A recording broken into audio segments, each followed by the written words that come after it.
Ngā nui kia koutou. I'm going to co-present this with Professor Priya Kurian. This is Professor, I'm Patrick Barrett, Professor Priya Kurian. What we are presenting today are some of the provisional observations from our research into community participation in the development of the Kaituna rediversion and wetlands program, and that some of you may be visiting later today. Look, we acknowledge the people of Maketu and the wider set of participants who have contributed to this research, and we'd just like to clarify that the research is still ongoing and what we're saying today is very much provisional. Achieving community participation from our observation is hard work, but a central requirement in coastal governance. Communities are diverse and participants approach issues with different motivations, different claims, different interests and perspectives. And this project, the aim of this project is to contribute to the Our Seas program within the Sustainable Seas National Science Challenge, to build our collective capacity in this area by understanding the principles and practices that lead to effective community participation in the governance and management of marine environments. And Maketu is an interesting case given the long and fraught history of the management or mismanagement of the river and estuary. And it provides an opportunity to understand how diverse interests can come together to achieve a common goal. So when we look at the Maketu case study, the basis, as Patrick said, is, or the historical context to it, is the fact that the estuary was significantly degraded as a result of the 1956 diversion to the Kaituna River.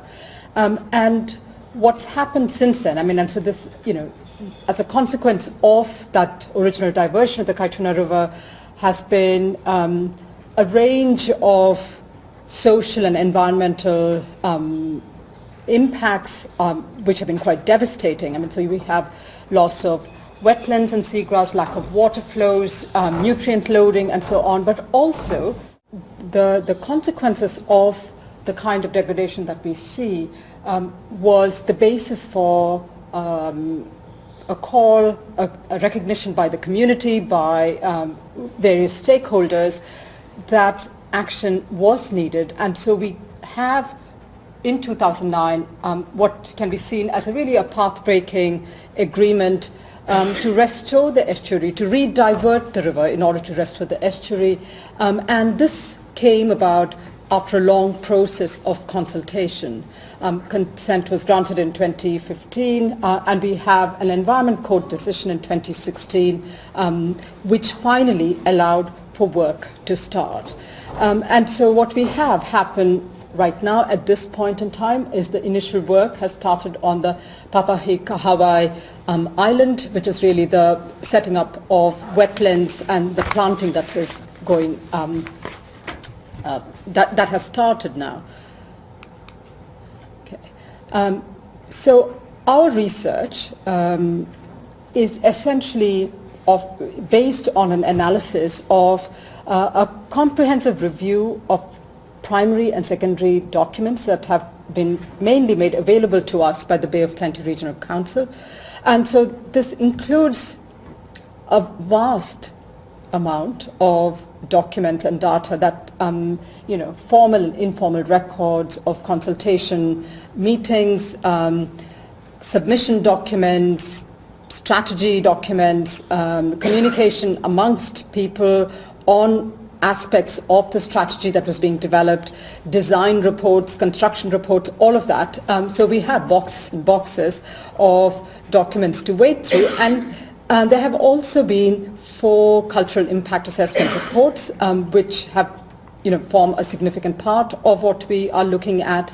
And we are currently in the process of carrying out interviews with many of the participants, and this is work that is ongoing.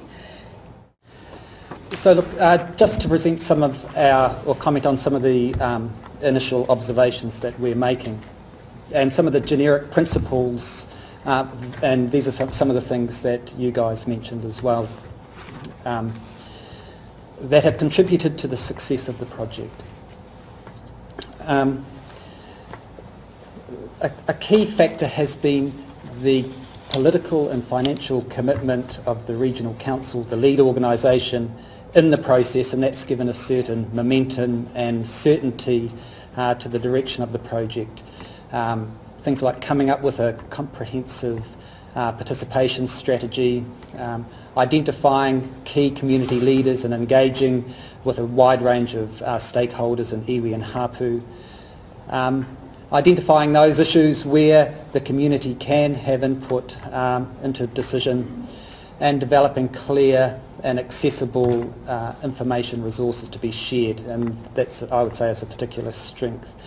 And points that are coming up in the interviews that we're having is refer to the importance of building trusting relationships, the continuity of those relationships, so the project manager has been in the role for some time and people have built up a trusting relationship there. The active management of the issue, and so any change in the mood of the community or any perception that some material has not been understood, responding to that quickly. And given the uncertainty associated with the impact of the rediversion,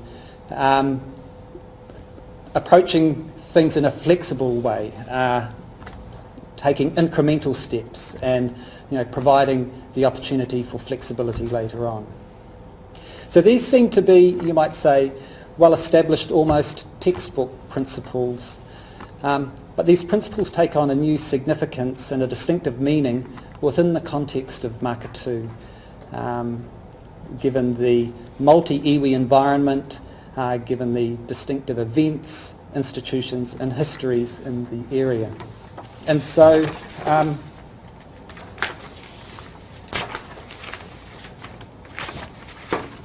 in fact, we would say that focusing only on the participatory processes associated with getting the community mandate can lead to ignoring some of those wider critical drivers that have shaped who participates, how they engage and share information, the issues that are raised, and the links between those processes and the planning outcomes.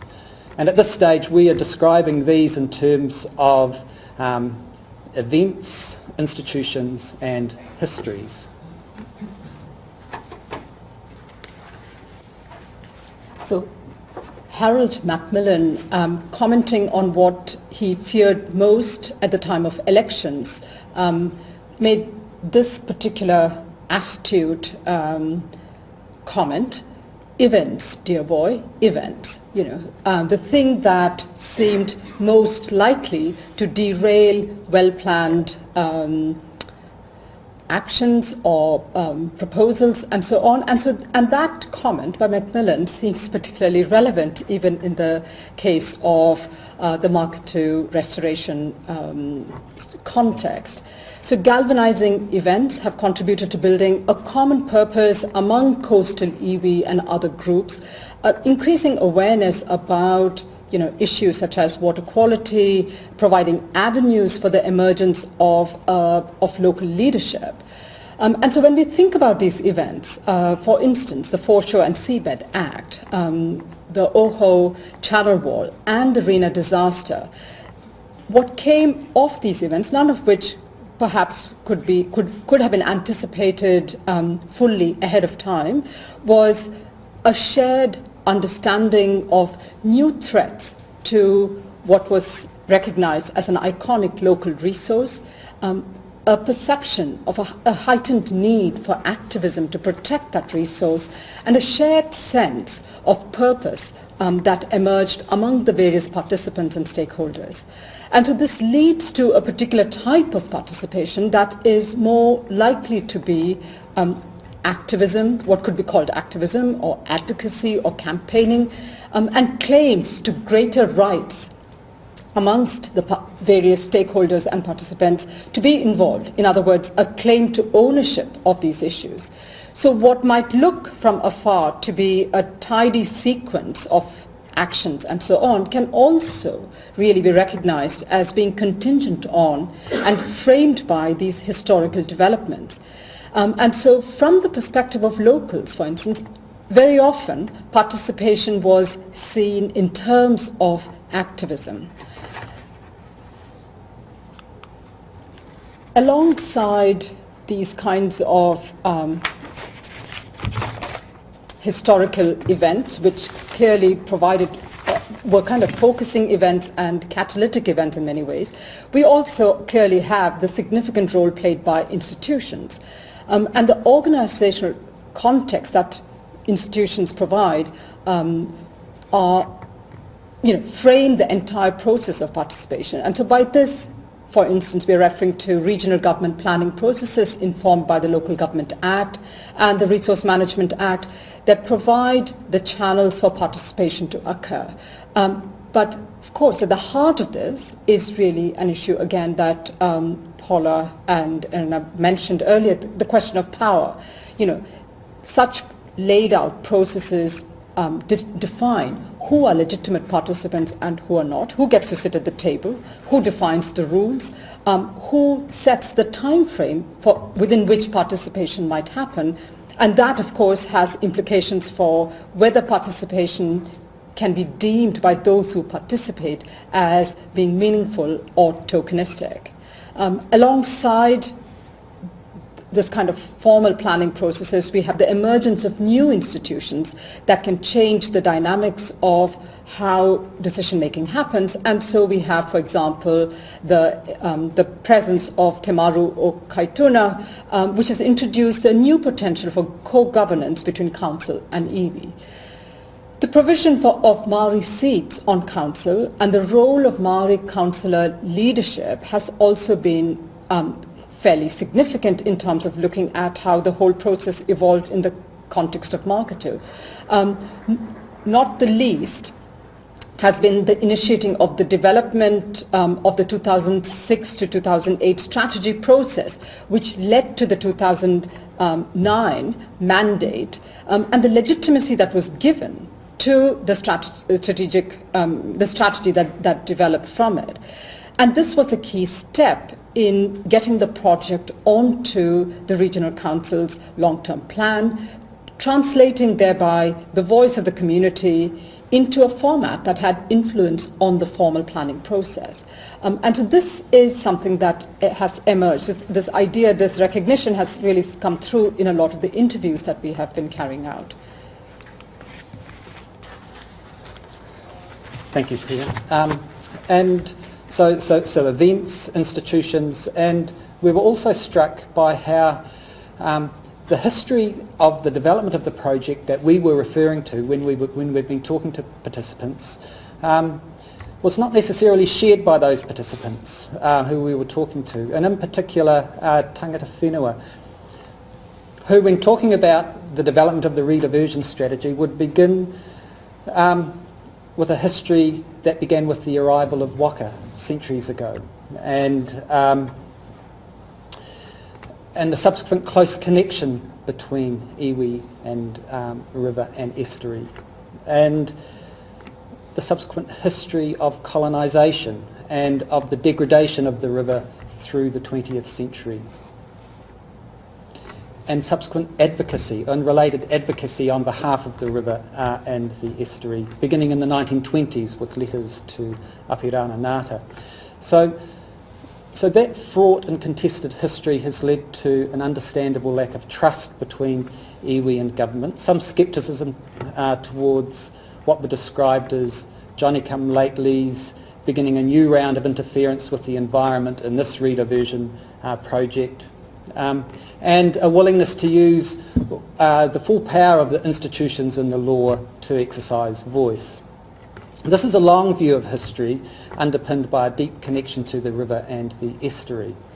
Now, alternative histories were evident when we spoke to recreational users, fishers and boaties, and these were people who had grown up with the cut and who used it for fishing and whitebaiting, and who were uncertain about the implications of the attempts to change that. So we were struck by this idea of different histories and the participatory processes can be thought of as attempts to find common ground where these histories can coexist together. And so in closing, as we think about trying to enhance the co-governance and co-management of environments like Maketu, this appreciation of different histories seems to be important. And in thinking about that quote from the Waitangi Tribunal in relation to the Foreshore and Seabed Act, that what is needed is a long conversation, seems to be an appropriate way of thinking about co-governance and participation in this environment. Thank you.